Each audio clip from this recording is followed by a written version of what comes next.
pull his tongue out, pin it to the lower lip, roll him to the side, and just leave him there. And he will leave. He's not going to die. And then basically you guys critiquing yourself on the... What the fuck is in this box? It never occurred to me to pin a guy's tongue to his lip after I beat him up. After the fight was over, the guy was laying unconscious. So I was the only SEAL who, having a cruise box with guns, have another cruise box with books, and another one with full computer. There were no laptops at the time. Well, maybe there were, but I couldn't afford one. So I had a big monitor, big computer, keyboard, mouse, and I traveled with it. If we deployed to, like when we deployed to Germany or to Bosnia, I had that all shebang with me. Matter of fact, when we came back from deployment, we were carrying guns back into the SEAL teams.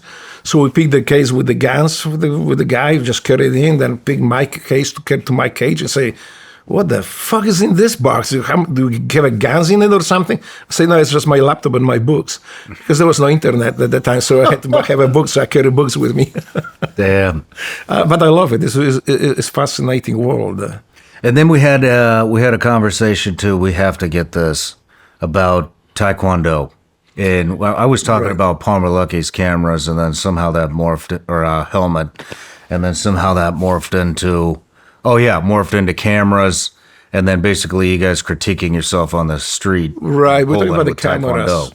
Yes. When I was growing up, there was no cameras. You can have a camera, maybe like the one with this little crank on it, and it was hard to get, like I never had one, and I didn't know even anybody who had one.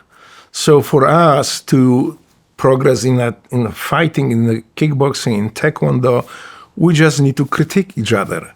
So, a matter of fact, this is why I switched from Karate Kyokushinkai to Taekwondo at the time. It's not like this today. I know I don't want to offend anybody who is practicing Taekwondo today. In Poland, today Taekwondo is very inclusive to all kinds of people, and is very, very, I would say, civilized. Is very not only educational, but also very healthy. But at that time, we just decided to, especially when our teacher from Laos came and was telling us that, fight on the ring is one thing. It's fairly safe. But you need to be good, you want to be a good fighter, you need to fight on the street. Well, he didn't have to say twice to us that. Right? We just like, okay, right on, let's do it. So the way we did it, was just pick the people on the street who look more rough, or like somebody who was willing to fight. And it was not difficult to find people like this in Poland at the time. So we go, and the way we did it is like, okay, so I'm going to go first. I'm going to beat up this guy. And you guys will watch. This is what I'm going to do. I'm going to use this technique, and you grade me. Basically, they were the cameras of the eyes of my fellow buddies from Taekwondo. They were the cameras of our times. So, you go up there, you use your technique, you beat the guy up. And again, I'm not proud of it today, but I have to say it clearly, but that was the way I lived the life at the time. So, and you critique me. And so after the fight was over, the guy was laying unconscious. The guys come in and say, okay, well, you missed your technique right there. You could emphasize a little bit more. That kick was not very strong, or you missed the guy here where you could actually do more damage or do this. So that was our techniques. And that's how we got really good at it. We got really good at it to the point that we didn't look for a single people anymore. We just wanted let's challenge ourselves. Let's just beat two people at a time. So sometimes it was difficult to find like a group of people to beat up. So if we found one, usually it was like whoever called first was able to beat them up. Sometimes it was so hard to tell because we were like, the mine. We had to draw the straws who will be beating them up. And this is how we practice. So we just go up to the guy who started the fight. And in Poland, again, it was not very difficult to do it because almost everybody was fighting everywhere. And then we practice our technique, or 2, 3 guys. And it was become more actually interesting than beating just one guy. It was a very simple thing. But now we have 2 or 3 guys. And now you can show your art, I would say. You can show your way of how you master your techniques, your reaction time, and all that stuff. So that was very interesting. And some of them, we didn't pick people who because you couldn't know if the guys to beat up were martial artists too or not. But we did. We just like taking chances, and sometimes the guy had actually martial art training, was or boxer or wrestler, so they were hard to beat up sometimes. Sometimes like you have 2-3 guys, and one of them is like is not really reacting to your punches. You have to actually strain yourself to knock the guy out. But that was our training. The cameras were our eyes, and the review was our critique how the fight went. Wow. And, that was, you know what, again. Whose idea was the safety pin?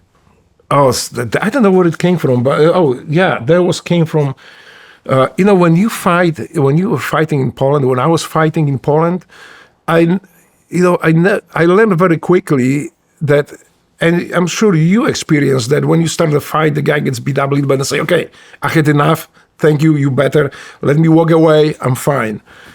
That's a very dangerous thing to do. What I learned very quickly, because usually the guy recover and attack you again or come back with his friends. So then you have a fight on your hands, or even more people to beat up. So when we fight, when you used to fight there, we used to fight until the guy stopped moving. So it's not that, hey, I had enough. No. You don't tell me to end when I end the fight. I will tell you when I end the fight. Most likely you will just be moving again. So you just beat the guy until he doesn't move, right? Or he falls down, doesn't move. But then we find out, and it happened to me actually, that one of the guys, I think, the tongue fell in, and he was already turning blue, and I panicked. I didn't know what to do. I didn't know what happened. And thanks God there was a nurse, and she said, give me a safety pen, somebody's safety pen. So somebody put her safety pen, and she kind of like hooked his tongue and pulled it out, rolled him to the side. It was good. And she said, if something like this happened, you need to make sure that that person's tongue doesn't fall in. So I said, well, that's pretty cool, but like if you need to run, and what do you do? Well, I guess you take the safety pen and pin his tongue to his lower lip, and he will leave too. So this is how we start doing it. And sometimes police in Poland at that time seldom intervene. People were so used to violence there that if there was a fight on the street, and you could see 2-3 fights when you walk through town, usually people just across the street go around you and keep walking down. Like, it's not my business, 2 people, 3 people are fighting, let them fight it out, let them duke it out, and just move on. But sometimes when police was coming, then you have to leave unconscious guy on the street. So we learned very quickly that the best way is just to use the safety pen, pull his tongue out, pin it to the lower lip, roll him to the side, and just leave him there. And he will leave. He's not going to die.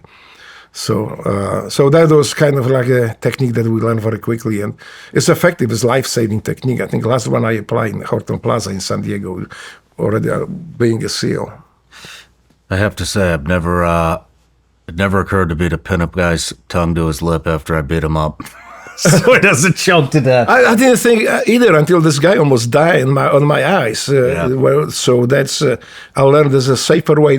I treat the safety pen as a safety device. You just ensure the guy doesn't die, that he's fairly safe, that his tongue pinned to his lower lip is not going to hurt him. He wake up, and I never had anybody complain about. Well, maybe they never saw me after, but it was effective, 100%, I guess. No matter where you're watching Shawn Ryan Show from, if you get anything out of this, please like, comment, subscribe, and most importantly, share this everywhere you possibly can. And if you're feeling extra generous, please leave us a review on Apple and Spotify podcasts.